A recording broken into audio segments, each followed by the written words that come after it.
ఓం నమ శివాయ. నిన్న మనం అంధకుడు బ్రహ్మగారికి గొప్ప తపస్సు చేసి కోరకూడని కోరిక కోరాడు.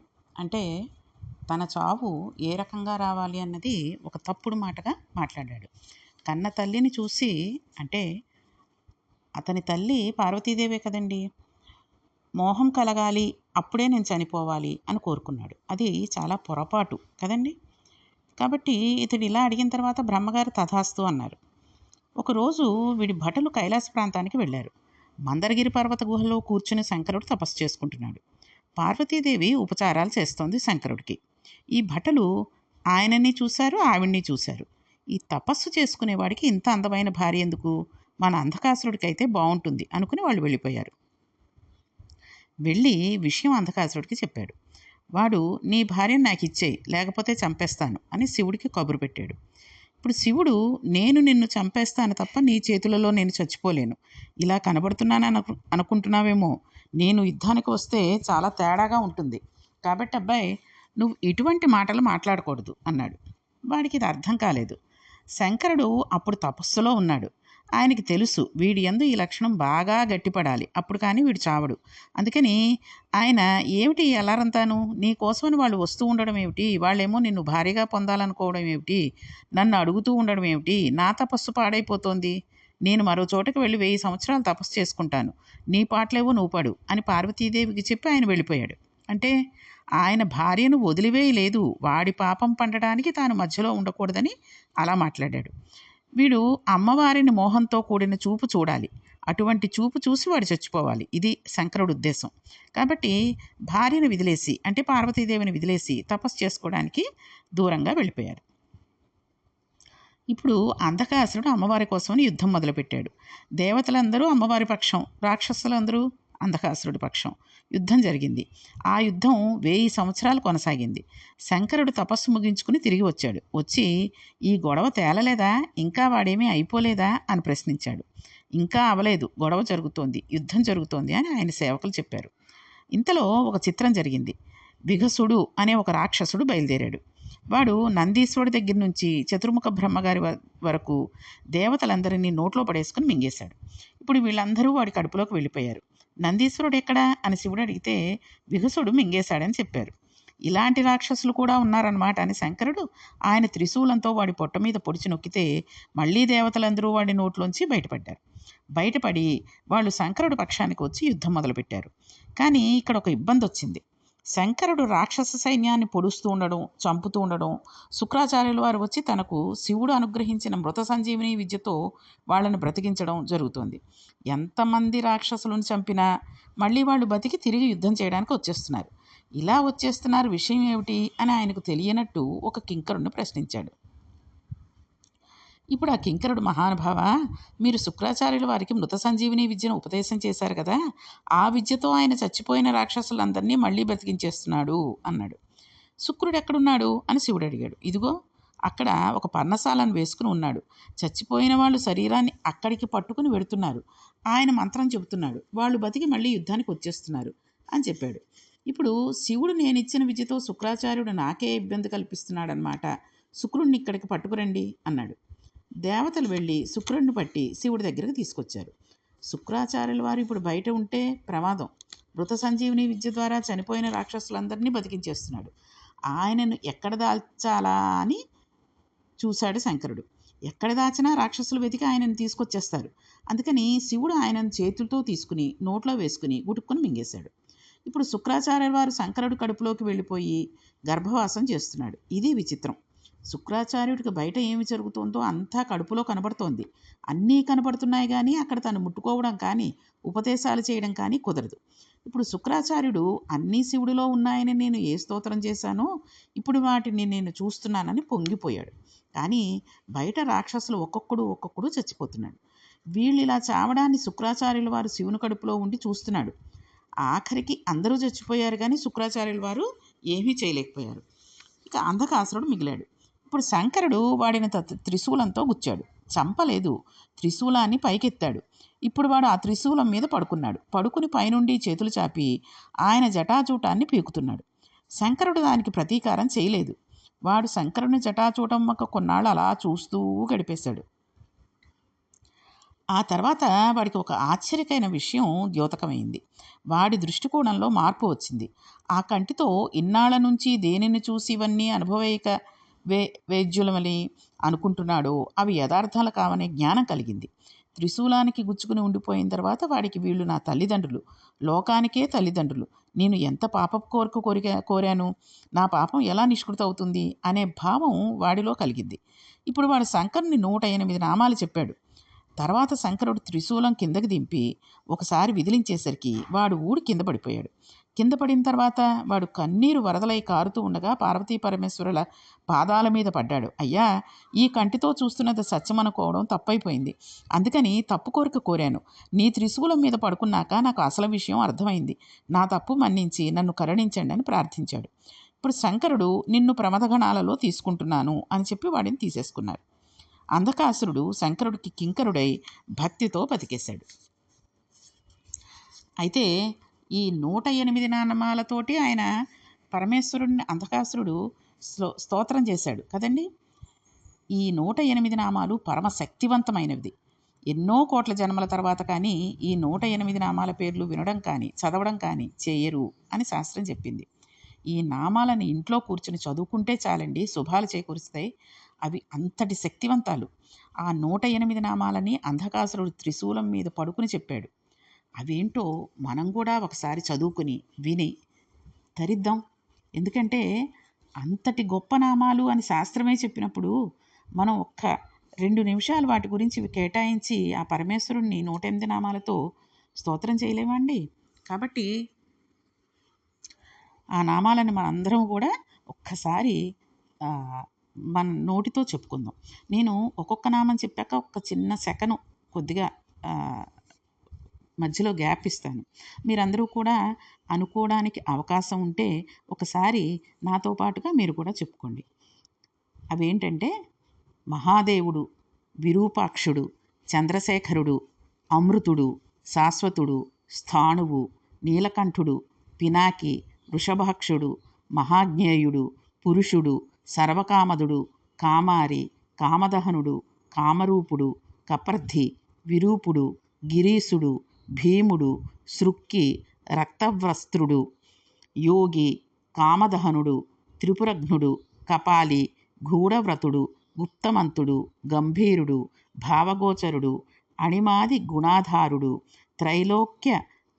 త్రైలోక్యైశ్వర్యదాయకుడు, వీరుడు, వీరహనుడు, ఘోరుడు, విరూపుడు, మాంసలుడు, పటువు, మహామాంసాదుడు, ఉన్మత్తుడు, భైరవుడు, మహేశ్వరుడు, త్రైలోక్య ద్రావణుడు, బుద్ధుడు, లుబ్ధకుడు, యజ్ఞసూదనుడు, ఉన్మత్తుడు, కృత్తివాసుడు, గజకృత్తి పరిధానుడు, క్షుబ్ధుడు, భుజంగభూషణుడు, దత్తాలంబుడు, వీరుడు, కాశినీ పూజితుడు, ఊర్వ్యుడు, ఘోర దైత్యఘ్నుడు, ఘోరఘోషుడు, వనస్పతి రూపుడు, భస్మాంగుడు, జటిలుడు, శుద్ధుడు, భేరుండక సేవితుడు, భూతేశ్వరుడు, భూతనాథుడు, పంచభూతాశ్రితుడు, ఖగుడు, క్రోధితుడు, విష్ణురుడు, చండుడు, చండీసుడు, చండికాప్రియుడు, చండుడు, తుంబుడు, గరుత్మంతుడు, అసమభోజనుడు, లేనిహానుడు, మహారౌద్రుడు,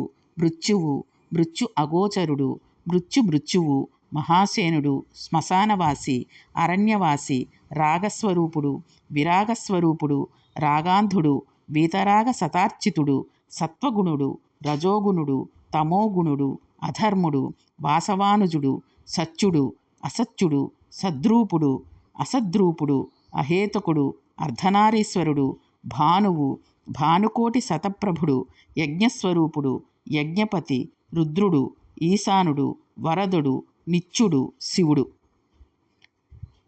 ఇవి 108 నామాలు. త్రిశూలం మీద పడుకుని ఆయన చెప్పిన పరమపావన అయినటువంటి నామాలివి. ఇందులో ఉండే రహస్యాన్ని మనం అర్థం చేసుకోవాలి. మనందరం కూడా పార్వతీ పరమేశ్వరుల యొక్క బిడ్డలమే. కానీ మనకి ఇవ్వబడిన బ్రహ్మదత్తమైన నేత్రం సృష్టి అందు ఇవ్వబడిన నేత్రం. ఇది మనకు కామక్రోధాలను అనుభవించడానికి ఉపయోగపడుతుంది. తెచ్చి ఇంట్లో పెట్టడానికి, దానిని అనుభవించడానికి రూపాత్మకంగా లోకంలో మనకి బాగా ఇష్టం అనిపించింది ఏంటో తెలుసా అండి? కామం. ఇది అనుభవైక వేద్యం కాలేదు అనుకున్నా, వేరొకరికి దక్కుతుందనుకున్నా మిమ్మల్ని వ్యగ్రతతో ప్రవర్తింపచేసేది క్రోధం. కామము అంటే చెడుగానే తీసుకోకూడదు. కోరిక అని కూడా వస్తుంది. ఏదైనా ఒక వస్తువు కావాలని అనుకున్నాం అనుకోండి, అది మనకి దక్కదిందో లేదో అని వేరొకరికి ఎవరికైనా దక్కినా అది క్రోధం, కోపం కింద వచ్చేస్తుంది. కాబట్టి ఇటువంటి కామక్రోధాలకు మనకు ఉండేటటువంటి మాంసనేత్రం పనికొస్తుంది. దానివలన మనం ఉపయోగాలను పొందలేకపోతున్నాం. ఈ కన్ను మనల్ని త్రిగుణాలలో తిప్పుతోంది. అందుచేత మనం కామానికి వశులమై హద్దులేని స్థితిని పొందడమే ఆయన అడిగినటువంటి వరం. దీనివలన మృత్యు వస్తుంది, మళ్ళీ పుట్టుకొస్తుంది. పుట్టుక మృత్యువు లేని స్థితి రాదు. ఈ కన్ను అతను త్రిశూలం మీద పడుకుంటే ఈశ్వరుణ్ణి చూడడానికి పనికొచ్చింది. త్రిశూలం అంటే ఏంటండి? సత్వరజస్తమో గుణతీతమైనటువంటి స్థితి. సత్వం అంటే కొంతసేపు సంతోషంగా ఉండడం, రజోగుణం అంటే పరిగెడుతూ ఉండడం, ఏదో సంపాదించాలనుకుంటూ ఉండడం, ఏదో తీసుకొచ్చేయాలనుకుంటూ ఉండడం, ఏదో పని చేసేయాలనుకోవడం, వివిధ రకాల వస్తువులను తీసుకుని వచ్చేయాలని అనుకుంటూ ఉండడం రజోగుణం. ఈ విధంగా ఎప్పుడూ ఏదో కోరికతో ఉండిపోవడం. తమోగుణం అంటే కోపంగా ఉండడం, నిద్రపోతూ ఉండడం, అలసత్వం, బుద్ధిజాడ్యం మొదలైనవి. మనం ఎప్పుడూ ఈ మూడింట్లోనే కొట్టుకుంటూ ఉంటాం. ఈ 3 గుణాలలో తిరగకుండా వీటికి ఆధారమైన నిర్గుణం ఒకటి ఉంది. అది శుద్ధసత్వాన్ని కూడా దాటిన స్థితి. అది త్రిశూలం. శంకరానుగ్రహంగా త్రిశూలం మనకి తగలాలి. ఈశ్వరుడు అనుగ్రహించాడు, తగిలించాడు అంటే అప్పుడు వాడి దృష్టికోణం మారిపోయింది. ఆ కంటితోనే చూస్తున్నాడు, కానీ ఇప్పుడు వాడికి పార్వతీ పరమేశ్వరులు తల్లిదండ్రులుగా కనబడ్డారు. వాళ్ళని చేరడాన్ని కోరుకున్నాడు, అంతే. ఇప్పుడు ప్రమథగణాల్లో కింకరుడైపోయాడు. కాబట్టి ఈ 108 నామాలలో ఉన్నటువంటి మహత్యం అటువంటిది. మనకి ఎటువంటి కోరికలు అంటే దురాశాపరమైనటువంటి అత్యాశగా ఉండేటటువంటి కోరికలు ఉండకుండా ఎప్పుడూ కూడా మంచి బుద్ధితో ఉండేటట్టుగా, మనం వెంపర్లాడిపోతూ ప్రతిదీ నాకే కావాలని కొట్టుమిట్టాడిపోతూ ఉండకుండా, అక్కర్లేని టెన్షన్లు పెట్టుకోకుండా, ఆ తర్వాత కోపాన్ని అదుపులో ఉంచుకునేటట్టుగా మనకి భగవంతుడు ఒక అవకాశాన్ని ఇచ్చి ఈ 108 నామాల్ని మనకి శ్రీ శివమహాపురాణ అంతర్గతంగా మనకు అందించారు అంధకాసురుడు అనేటటువంటి అంశంలో. కాబట్టి ఈ 108 నామాల్ని మీరు విడిగా రికార్డు చేసుకుంటే అవి రోజు వినొచ్చు, లేదా ఒక పుస్తకం మీద మెల్లిగా రాసుకుంటే అక్కడక్కడ ఆపి రాసుకుంటే అవి కూడా మనం రోజు చదువుకోవడానికి అవకాశం ఉంటుంది. కాబట్టి ఈ ఒక్క ప్రయత్నాన్ని చేసుకుని మనం పరమేశ్వరుడికి పోనీ సోమవారమే చదువుకోండి. రోజు టైం లేకపోతే ఎంతసేపు పడుతుందండి? చూసి చదువుకోవడంతో ఒక 2 నిమిషాలు మీరు అలా ఒక 10-15 రోజులు చదువుకున్నారనుకోండి, చక్కగా నోటికి వచ్చేస్తాయి చాలా నామాలు. అప్పుడు చదువుకోవడం ఇంకా ఈజీ అవుతుంది. అలా 2-3 నెలలు చదివేసుకుంటే మనకి నిత్యము చదువుకునే అష్టోత్తరాలు ఏ రకంగా అయితే నోటికి వచ్చేస్తున్నాయో అదే రకంగా ఈ అంధకాసురుడు చెప్పినటువంటి 108 నామాలు కూడా మనకి నోటికి వచ్చి మనకి ఎన్నో జన్మలకి కానీ, అంటే కోట్ల జన్మల తర్వాత కానీ ఇటువంటి అదృష్టం దొరకనిది నిత్యము మనం చదువుకునే అవకాశాన్ని భగవంతుడు మనకు కల్పించాలని కోరుకుంటున్నాను. కాబట్టి ఈ రకంగా అంధకాసురుడు ప్రమథగణాలలో పరమేశ్వరుడు అనుగ్రహం వలన కింకరుడైపోయాడు. అయితే ఇప్పుడు శుక్రాచార్యుల వారి పరిస్థితి ఏమిటండి? ఆయన శివుడి గర్భంలో కూర్చునున్నాడు. యుద్ధం అయిపోయింది, అన్నీ చూస్తున్నారు. అంధకాసురుడు శివుని ప్రమథగణాలలోకి వెళ్ళిపోవడానికి కూడా చూశారు ఆయన. ఇప్పుడు బయట అంతా ప్రశాంతంగా ఉంది, తాను మాత్రం శివుని కడుపులో ఉండిపోయాడు. ఆయన ఒక విచిత్రమైన పని చేశాడు. శివగర్భమునందు వాసము చేసి శివగర్భంలో తిరిగి తిరిగి ఆ కడుపులోంచి బయటకు రావాలి అనుకున్నాడు. శివగర్భంలోనే ఉండి శివుడిని గొప్ప స్తోత్రం చేశాడు. ఆ స్తోత్రం శివుడికి వినబడుతోంది. ఈ స్తోత్రం చదివినా, ఈ స్తోత్రం వినినా అటువంటి వాళ్ళందరూ ఈ జన్మల్లో మళ్ళీ శంకరుణ్ణే చేరుతారు అని శాస్త్రం చెప్పింది. చూడండి, శివమహాపురాణం పురాణాలు విన్నందువల్ల ఎంతటి ఫలితాలని, ఎంతటి పుణ్యాలని మనం సంపాదించుకోలేము. ఒక్కసారి ఆలోచించుకుని మన పిల్లలకి కూడా చెబుతూ ఉండడం, మన చుట్టుపక్కల వాళ్ళకి కొంచెం అందిస్తూ ఉండడం, ఏదో ఒకటి. ఏమండి, నా దగ్గర ఈ ఈ శివమహాపురాణం ఉంది, రామాయణం ఉంది, మీరు కూడా వినండి అని పంపిస్తే 4 రోజులు పంపించాక ఒక్కరోజైనా కొంచెం విన్నాక వాళ్ళలో మార్పు జరగచ్చండి. చాలామంది ఇప్పుడే వింటామండి, రిటైర్ అయ్యాక వింటానులేండి అంటూ ఉంటారు.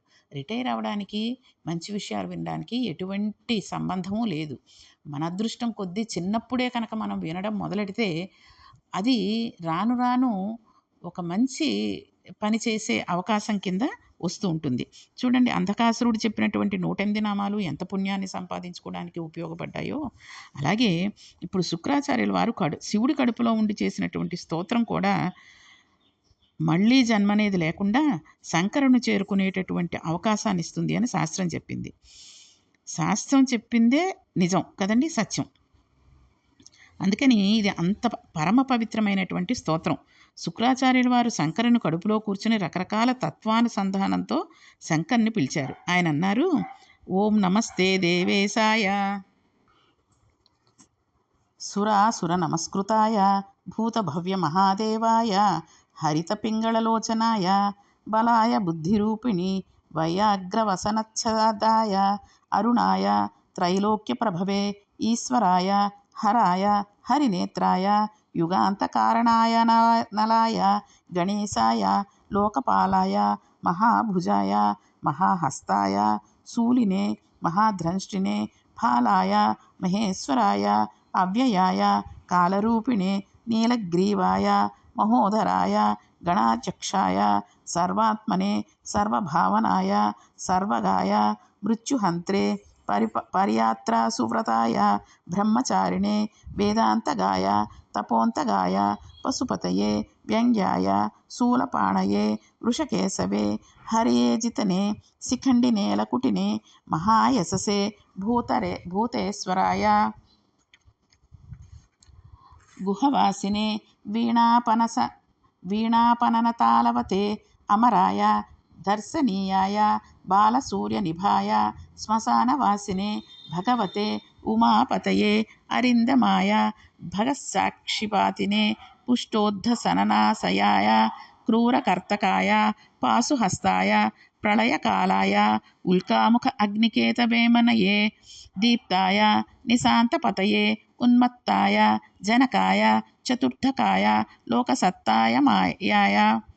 లోకసత్తామయాయ వామదేవాయ వాగ్దాక్షిణ్యాయ వామతో భిక్షవే భిక్షురూపిణే జటినే స్వయం జటిలాయ సక్రహస్త ప్రతిస్తంభకాయ వసూనాస్తంభకాయ క్రతవే క్రతుకరాయ కాలాయ మేధావినే మధుకరాయ చలాయ వానసుపత్యాయ వాజసమేతి సమాశ్రయ పూజితాయ జగద్ధాత్రే జగత్కర్తే పురుషాయ శాశ్వతాయ ధ్రువాయ ధర్మాధ్యక్షాయ త్రివర్తిమనే భూతభావనాయ త్రినేత్రాయ బహురూపాయ సూర్యాయుత సమప్రభాయ దేవాయ సర్వతూర్య నినాదినే సర్వబాధా విమోచనాయ బంధనాయ సర్వధారిణే ధర్మోత్తమాయ పుష్పదంతయాపిభాగాయ ముఖాయ సర్వహరాయ హిరణ్యస్రవసే ద్వారిణే భీమాయ భీమపరాక్రమాయ ఓం నమో నమో నమో నమో నమస్తే నమః అని శంకరుని ఉద్దేశించి స్తోత్రం చేశారు ఆయన. కాబట్టి అసలు నిజం చెప్పాలంటే ఈరోజు పారాయణలో మనం అంధకాసురుడు చెప్పినటువంటి 108 నామాలు, అలాగే శుక్రాచార్యుల వారు శంకరుని కడుపులోనే ఉండి శంకరుడి గురించి స్తోత్రం చేయడం, ఈ రెండు కూడా చాలా ముఖ్యమైనవి, చాలా మహత్వ కలిగినవి అని శాస్త్రమే చెప్పింది. కాబట్టి ఈరోజు చెప్పినటువంటి పారాయణని మనం ఉంచుకుని రోజు కనుక వింటూ ఉంటే, అంటే సగం నుంచి విన్నా సరే, ఆ నామాల దగ్గర నుంచి విన్నా సరే చాలండి, మనకి పుణ్యం సంపాదించుకోవచ్చు. ఇక పాపం చెయ్యాలి, అక్కర్లేని కోరికలు కోరుకోవాలి, లేదా ఎక్కడికెక్కడికో పరుగులెట్టి ఏదేదో సంపాదించేయాలి అనేటటువంటి ఆత్రాన్ని మనకి పోగొట్టి ప్రశాంతంగా మన ఉండడానికి, బతకడానికి, బతికినంతకాలం ప్రశాంతంగా బతికి శంకరులలో లీనమైపోవడానికి ఇవి మనకి కారణం అవుతాయి. కాబట్టి ఈ శివమహాపురాణం అంతర్గతంగా వచ్చినటువంటి ఈ 2 విషయాలని మనం నిత్యము కనుక చదువుకోగలిగితే చాలా మంచిది అని చెప్తూ ఈరోజు పారాయణాన్ని ముగిస్తూ, రేపు శుక్రాచార్యుల వారు చేసినటువంటి ఈ స్తోత్రంలో కొన్ని అర్థాలు, ఆ తర్వాత ఈ స్తోత్రాన్ని విన్నటువంటి శంకరుడు ఏ రకంగా సంతృప్తి చెంది శుక్రాచార్యుల వారికి మోక్షం ఇచ్చారా లేదా ఏం జరిగింది అనే విషయాన్ని మనం రేపటి పారాయణంలో తెలుసుకుందాం. ఓం నమః పార్వతీపతి హర హర మహాదేవ శంభో శంకర.